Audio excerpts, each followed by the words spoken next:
আজকে আমাদের এই যে কৃতজ্ঞতা প্রকাশ তার সপ্তম দিন। আজকে আমরা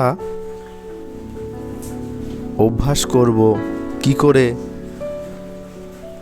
আপনার নেতিবাদ থেকে আপনি বেরিয়ে আসবেন। আপনার প্রাপ্তিগুলোর প্রতিদিন যেমন গণনা করছেন, আজও সেরকম 10টি প্রাপ্তির একটা তালিকা বানান এবং লিখুন কেন আপনি কৃতজ্ঞ। তালিকাটি আবারও পড়ুন এবং প্রত্যেকবার পড়ার পরে মনে মনে বলুন ধন্যবাদ, ধন্যবাদ, ধন্যবাদ।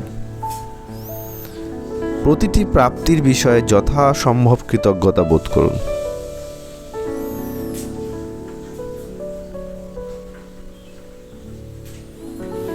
এই কাজটি শেষ হয়ে গেলে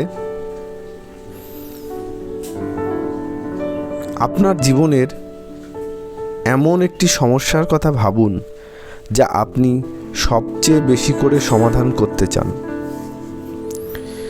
সেই সমস্যার এমন 10টা দিকের কথা লিখুন যা আপনাকে কৃতজ্ঞ করেছে।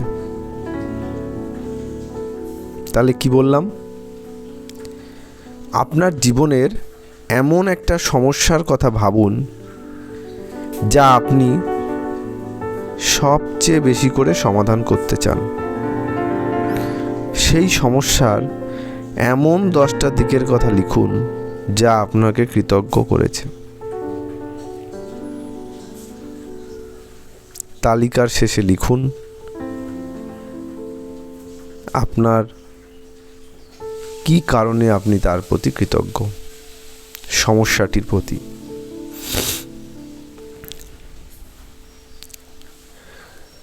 আজকের দিনে অন্তত একটা চেষ্টা করে দেখুন সারাদিনে একটাও নেতিবাচক কথা না বলে কাটানো যায় কিনা।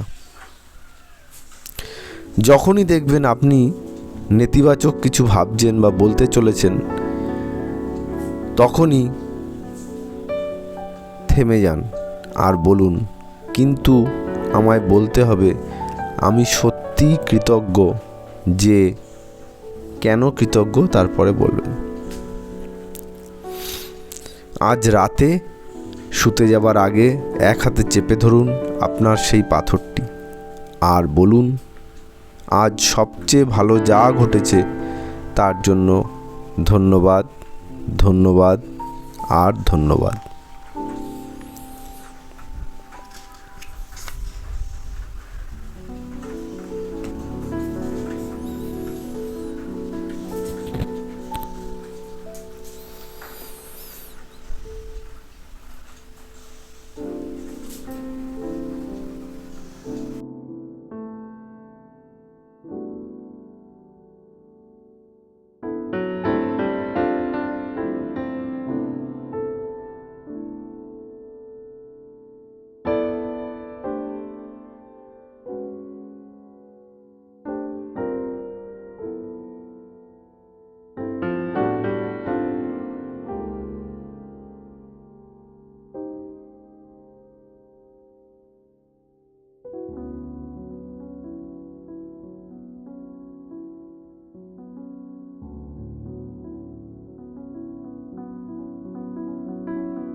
মনে মনে যথাসম্ভব কৃতজ্ঞতা বোধ করুন। ধন্যবাদ, ধন্যবাদ।